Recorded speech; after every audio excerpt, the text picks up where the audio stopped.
Alright everybody, welcome back to another stream. I'm your host, L&M Productions here. Just wanted to take a moment to apologize for the very long wait. I have been very busy here lately, so I've had to put together some things, but got a few things to show you guys since we've last seen each other. Some stuff that I've churned out here, doing some painting. So here, I'll just give you guys a quick gallery tour. At least that's what I call this, because I don't really have a name for these type of videos yet. But anyway, so here is Amtrak 224. This is based off well, actually it is a former Louisville and Nashville EMD E8A. This is what it would have looked like into the early Amtrak years before being repainted to Phase 1 paint. So, still sporting its L&M paint, although by this point it had Amtrak markings. Moving on, we come to Amtrak 450. This one-of-a-kind locomotive, well, I should say technically one of three prototypes, is an EMD Siemens F59 PHAC.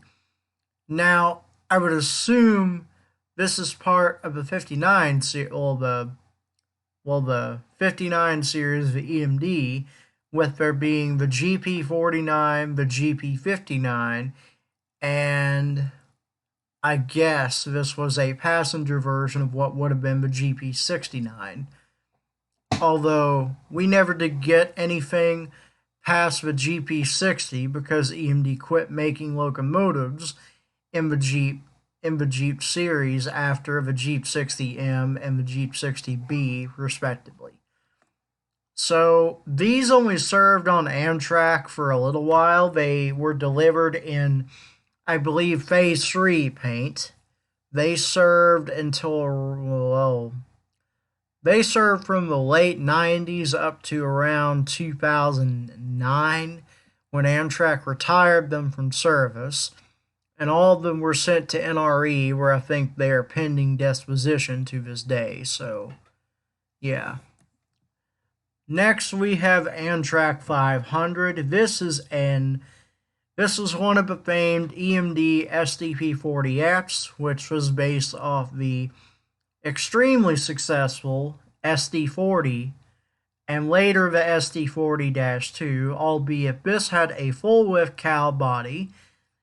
So the SD meant special duty, meaning it was part of the special duty 6-axle series of EMD. The P, meaning it was geared for passenger service, the 40 being the model designation, and the F meaning full cowl width body. So these things didn't really have a long life on Amtrak due to the fact that they were famed with having problems, such as when the locomotives would travel at high speeds, they had an issue to where the water tank on where it was designed, between it and the baggage car, it would rock the locomotive violently on the track and cause derailments. This caused Amtrak to retire them early, unfortunately. So, however, this particular SDP-40F did survive after Amtrak. A handful of them were sold to the Atchison, Topeka, and Santa Fe, who rebuilt them as SDP-4. I think they're called SDF-2s. I'm pretty sure. No. SD40F-2s. Well, no, that wouldn't be it either. They would be SD40-2Fs. I'm pretty sure is what they call them, because they've essentially removed the passenger gearing on them, basically making them a cowl body version of an SD40-2, and they performed especially well in this role. In the late 90s, and Santa Fe scrapped, I believe, almost all of them. They scrapped, I think, 14 out of the 18 or so that they had, and those that were left served like 1 or 2 years into the BNSF years before they retire. 500 was painted, I believe, in a commercial paint scheme for Maersk Sealand. Then after that, it was sold to, I think, to Daylight Sales Incorporated. Then it was sold to a museum in Utah where it sat on static display after being repainted to Santa Fe colors. And then after that, in 2020, it was recently picked up by the Illinois Railway Museum, which plans to give it an extensive overhaul, repainting it back to as delivered appearance with Amtrak. So that will be very nice to see. I am looking forward to that. Moving on, we get to what else do we have here? We get to Amtrak 705. This is a P32 ACDM. This is a third rail equipped version of the P40 and P42 DC models, with the exception of it having AC traction. I don't really know much about these models, although I do know that they are assigned to, I think, the former New Haven line, so they typically work that stretch of the line. I have never seen one myself, so I would assume they're still out there, but they were delivering Phase 3 paint. They would go on to serve through Phase 4 and then in the current Phase 5 paint scheme. So next up we have Amtrak 724. This is a very interesting locomotive because it was built as a straight 38 for the L&N. It served through the L&N years, and at some point in the CSX years, it was sold to Amtrak, who sent it to Norfolk Southern, to where they rebuilt it with their quite ugly Admiral cab, if I'm going to be honest. So it was rebuilt to Dash 3 emission specs and called a GP38-2. I do believe it is still in maintenance service of Amtrak today. So next up, we get to Amtrak 799, this being a former Baltimore and Ohio NW2. It served on Amtrak, I think, actually, it was retired in the early Chessie years and sold to Amtrak, which was around 76. So it served on 76 till all the way up till 2011, when it was retired from Amtrak, and sadly it was scrapped. Just showing off some of my other works, we have Santa Fe 150, a GP60M. We have, let's see, Santa Fe 1207, a GP30, and Yellow Bonnet. One of, personally, my favorite paint scheme on the Santa Fe. Let's see, what else do we have? Here's another one of my recent works. We have Santa Fe 6380. This is a B23-7 painted in Yellow Bonnet, which I think is a extremely attractive paint scheme. Then we have B&O 3500, a GP35 painted in late B&O blue. 3544, a GP30 in late B&O blue.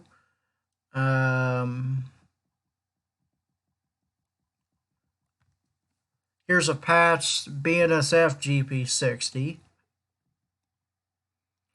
Here is a former Santa Fe number 607. This is mislabeled. It should say C44-8W, but it instead says C41-8W. I was mistaken because only the Union Pacific had those, and I was not aware of that, so that was an error on my part. But anyway, this is my attempt at making H3. I don't think I really did that good of a job, but I really put some effort into this one, so I hope it turned out well. Sound off in the comments what you think of my pictures. I I'm thinking about starting a second like a second YouTube channel just for like my pictures and stuff. If you guys want to check that out, I'm currently in the process of thinking about it. So if you guys would like to leave your suggestions for that, on if you're for it or if you're not, leave it down in the comments and I'll be happy to read those. Here's an SD70 Ace that I'm currently working on. That's another SD70 Ace. It's basically gonna be a revamp of this because I'll be honest, it looks horrible. Here's my attempt at chassis GP15. We got a C&O Alco C630. There was only 3 of these on the C&O. Well, 4 of these on the C&O, so they are quite rare. It's a GP9. What else do we have? We have Canadian National 8952, a Grand Trunk. Well, it's a Grand Trunk Heritage unit. It's an SD70M-2, one of my favorite models of EMD currently. Here's some not so great Chicago Northwestern locomotives. Here's a Canadian Pacific GP38-2 that was rebuilt from a GP50 that was ex-Norfolk Southern. Sadly, not too long after it was rebuilt, it was in a wreck and totally destroyed. So, yeah. That's a CP Rail SD40.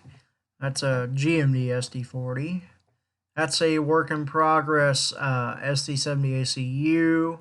I need to change the cab on it. I need to give it a 78 cab rather than the 90 Mac cab, which it currently has. What else do we have? Here's a Conrail U25B. Conrail B23-7. I know I had something else on here that's Conrail. I gotta go find it. Here's a CSX Gevo in YM3. I just wanted to have an attempt at doing this in CSX Paint. I did not know how it would turn out, but I think it turned out pretty good. And here's a Family Lines SD40-2, one of 3 Clinchfield ones that they owned. And not so great. Here's a patched C39-8 CSX, and I'm especially proud of this. This is one of my best works. Oh, I personally think. I'm going to do another C40-8. That's an SC60. That's another work in progress. Here's a Duluth, Mesabi, and Ironton Range SD9M. Work in progress tunnel motor. This is going to be a very nice model when I'm done with it. It's going to look very nice. So I'll keep you posted on that. Here's a patched Norfolk and Western EMD SD35 high hood. At some point, that became a leaser to EMD, so it stayed in NW black, but it carried the EMD logo. So a little bit of stuff. Some of the good stuff. Oh, here's one of my newer works. This is my first Montana Rail Link locomotive. This is a SW1500 that I know of. This engine is still in service with Montana Rail Link. What else do we have? I've got a GP19-1 that's essentially a GP15, except it's got a Jeep cab instead of a specialized cab off the 15. It's got more like a 38 style cab.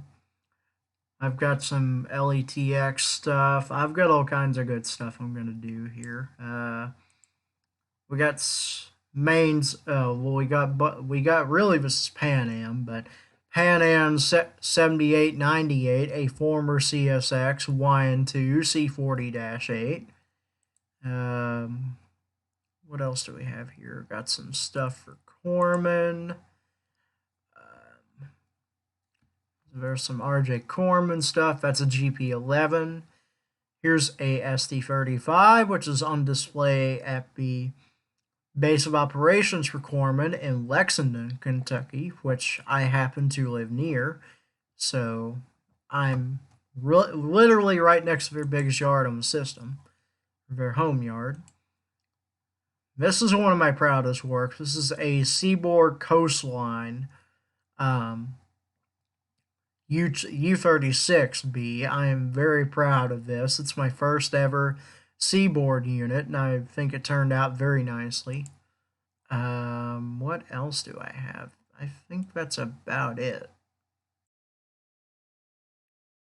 That doesn't even belong in this category. Let's see. Oh, I don't think I showed this either. I have a Penn Central former PL&E Alco S4. Now I know you guys are gonna probably hate on me because I've got Penn Central on here, and I just did it for fun because I like looking up like the stories of these old switchers just because they always have like the most interesting stories. Like it's unreal how cool some of these stories are they have. So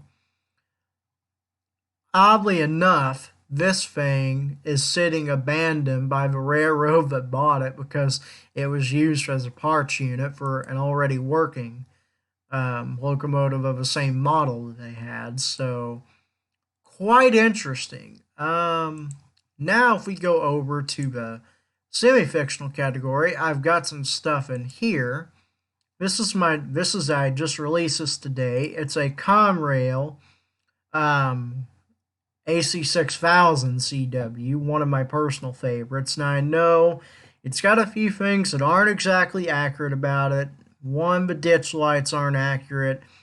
Two, it should have high mounted headlights. It should have the low mounted ditch lights instead of the high mounted ditch lights, and it may or may not have the right horn. I don't know. I think it turned out pretty nicely because I put a lot of work into this. Fictionally, they would have ordered, I think, 97 of these things. They were numbered from 7200 to 7296, so they had quite a lot of them, and I believe they are still in service, even though in real life Conrail doesn't exist. We can always use our imagination. Let's see here. I've got some stuff for the Illinois Central. That's an Illinois Central ST60, former Kansas City Southern. That's a former BNSF, well, Santa Fe B40-8. Again, I'm very proud of that. They have these things numbered from 500 to 665 and 667 to 990. Well, 999. You know how much I love to use the word nine. Let's see. That's a prototype paint scheme for an Alco C624.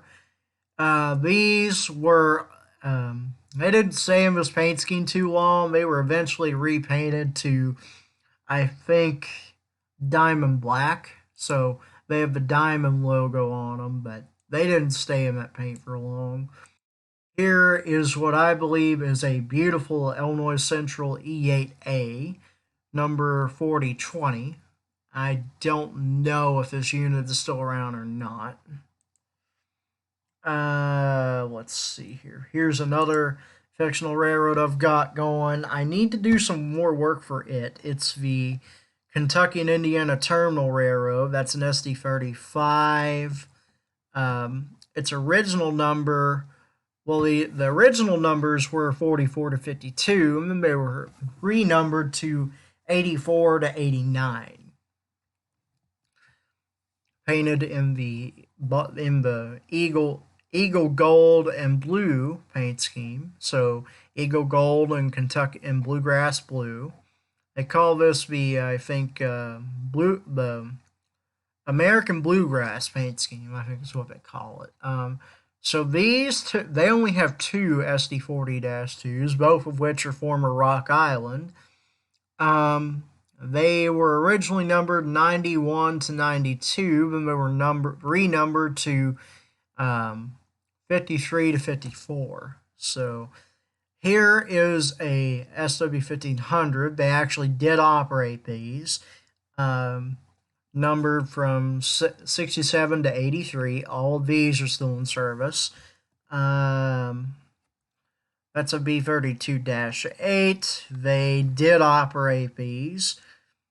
U-18B, GP60, former NS, because we all know NS loves selling things, but we don't need to get into that just yet. So, former Conrail, Jeep 40-2s, former CSX, Jeep 11s, SD45-2s, GP38AC.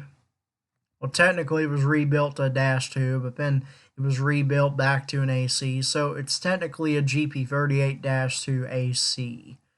B36-7, SD50-2, these are recently acquired from CSX. C40-8, also recently acquired.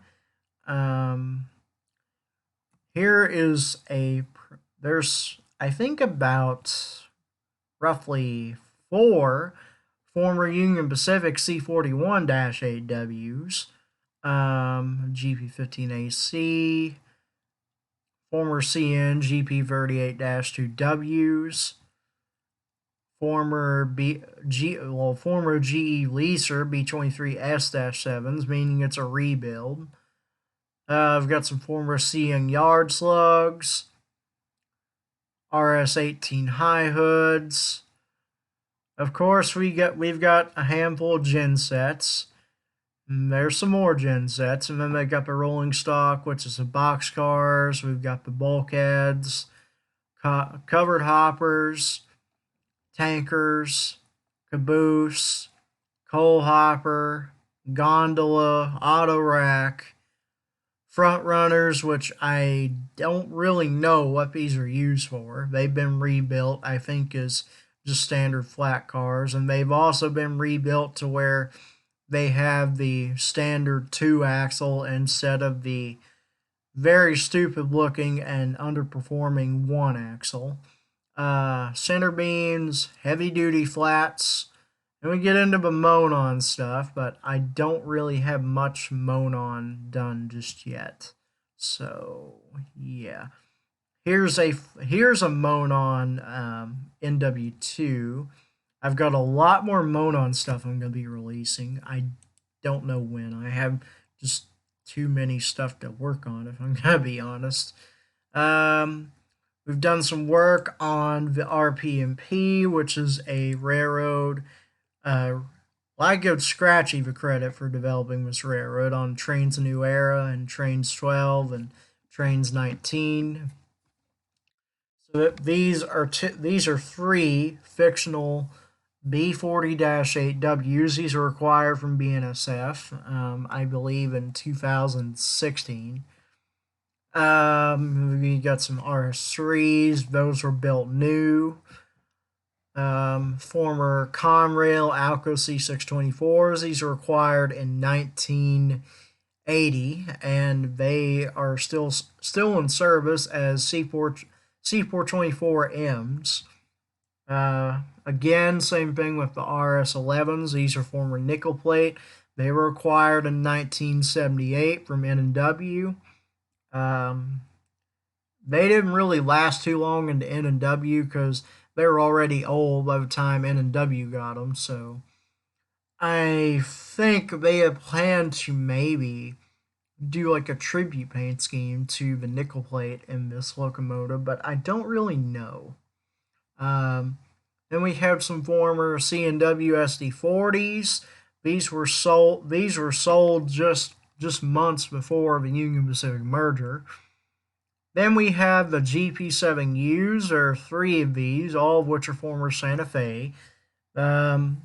These are painted in the relatively new Peebler Blue, which was a tribute paint scheme to the N&W's Peebler Blue that was developed in I believe it was 2010, I think, is when they came out with this paint scheme. The original paint scheme was what they called the gravel gray, and then that became the gray and red, which came out in 95, 96, and then we have this paint scheme, and you can see she's a little bit rusted, but she runs really smooth. Then we've got the OCS units, 2 former Milwaukee Road F3As, and 2 former L&N F9As. We also have some former CSX, Seaboard, Seaboard Coastline, U18Bs, Jeep 9 Chop Nose. These are former, well, actually, these are built new for the RPMP. Former Lehigh Valley GP18s. These are acquired, I believe, in 1980 when Conrail started selling off its older power and replacing it with then new power like Jeep 40-2s, SD40.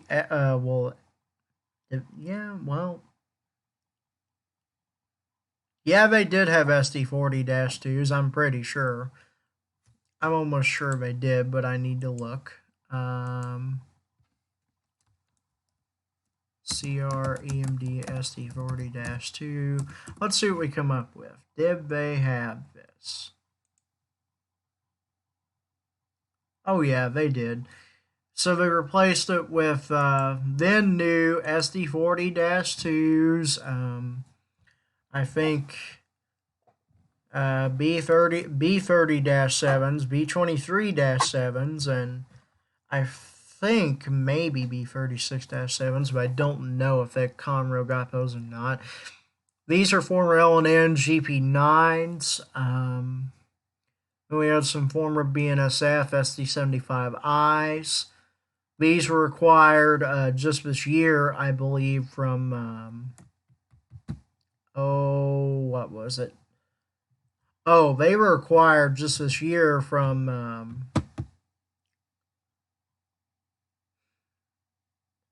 Progress Rail for PRLX leasing. Then we got some former BN C30-7s. There is 5 of these. This one was originally numbered 5100, and it was renumbered to 5101 for some reason. So, yeah. Then we have some former CSX B30-7s. There's, I believe, 6 of them. And we got some more B30-7s, some C30-7s. There's 2 groups of these. One is former Seaboard Coastline, and one is former L&M. Both were delivering Family Lines paint.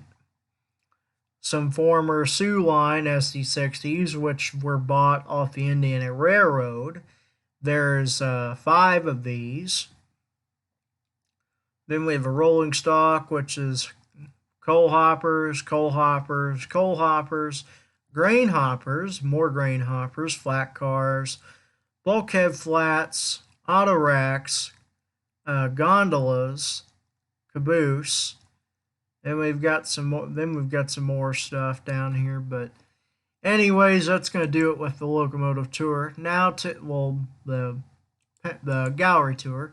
Now to get into today's video. So, I don't know if you guys have heard, but in 2020 and 2021 respectively, we had two major mergers.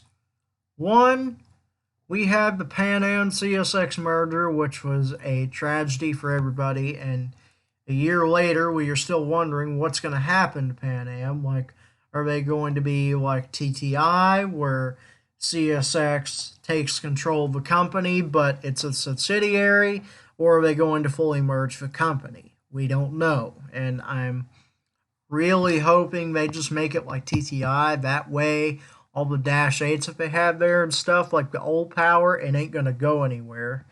But I don't know if that'll be the case. It's unpredictable in mergers like this. The second merger we got to discuss, I can't ignore this because I got to rant about it a little bit. Is the extremely controversial Canadian Pacific Kansas City Southern merger. Now, one reason I think this merger is stupid is because Kansas City Southern, well, not Kansas, Canadian Pacific is a ridiculously huge railroad, and they don't really need to buy any more track.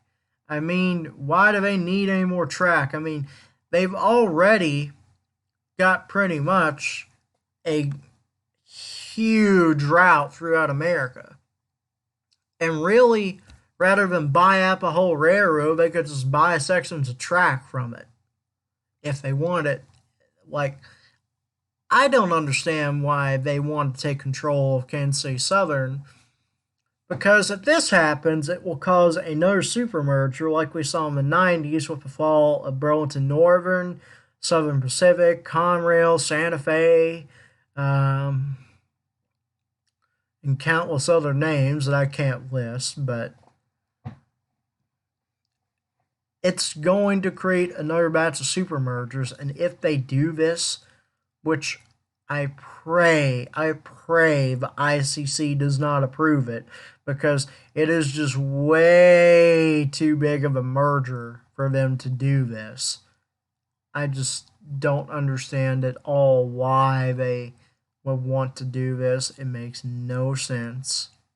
No sense whatsoever for them to want to just say, hey, we want to buy out Kansas City Southern, which is a railroad that has trackage in both the United States and Mexico, which in Mexico they had it for a while as a subsidiary, and then they fully merged TFM, which became Kansas City Southern de Mexico, or KCSDM.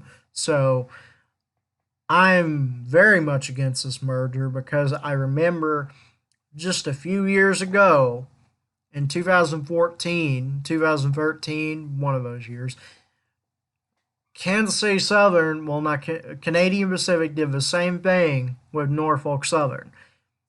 They offered like a $1.3 billion deal to Norfolk Southern and said, hey, we want to merge you and we'll give you this money if you do. But that merger attempted to happen. It went through the ICC. The ICC said, no, you ain't doing this. And so I really hope they do this, but then again, leadership has definitely changed. So I don't really know about this, but you guys let me know your thoughts down in the comments, because I know it's going to end a huge legacy if they do this. Lots of jobs are going to get laid off. There's going to be people left and right that are either going to be reassigned or just downright laid off, because this is just not sustainable. Like, why would you want to make a railroad this big? It's not like this is the 1910s, and there's still 1910s, 1920s, 1930s, etc. And you still have railroad tycoons. That's a thing of the past. You don't have those anymore. They don't exist. And it just drives me crazy that KCS agreed to this merger and CP is trying to merge them when it's going to be just too big of a railroad. They can't do it. That's just, it's impossible. They shouldn't be able to do it, and they definitely, I doubt they will do it. But it's going, like I said, it's going to be a devastating merger.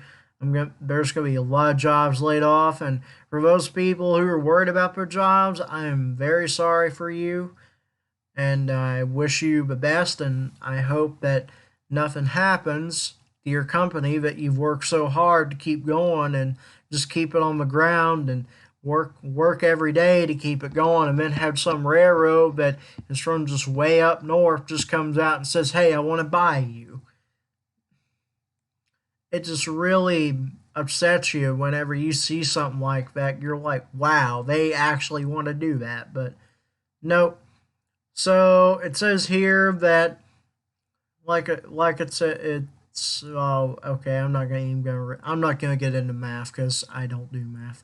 They said that the enterprise volume of KCS is $2.29 billion, which is a pretty big figure, but I just don't think they need to merge this company. It's not a good idea. Anyway, sound off in the comments. Tell me what you guys think about this, and I will probably see you guys later. I plan on being out back up there in the high iron very soon. I will be taking a trip with my good friend, the Country Rail Fan. We'll be going on a trip here soon. Not this week, but it'll just be coming up very soon. So just kind of be on the lookout. We'll be back out there and we'll be shooting us some trains somewhere. But so to end the video, we're going to do some picture analyzing. So the first picture we've got here is a former Chicago Northwestern SD40, now rebuilt as an SD40-3, leading what appears to be a switching move in New Orleans, Louisiana on November 30th, 2007. The next picture we've got is a more interesting picture. And copyrights, well, this picture is contributed, well, the image was contributed by Marty Bernard, so shout out to Marty Bernard. If you're watching this video, thank you for this picture.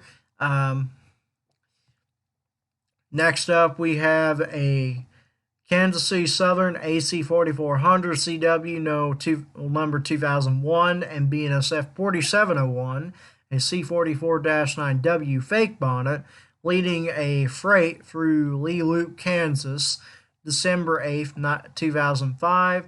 Credit goes to Richie Kennedy. If you're watching this video, thank you for this picture. And yeah, so anyways, guys, that's going to do it for this video. If you enjoy, please be sure to give it a like button. That always helps out the video and the channel a bunch. And don't forget to subscribe, turn that notification bell on so you don't miss out on new videos just like this one. And yeah, until we meet again somewhere out there in the high iron, this is L&M Productions, out.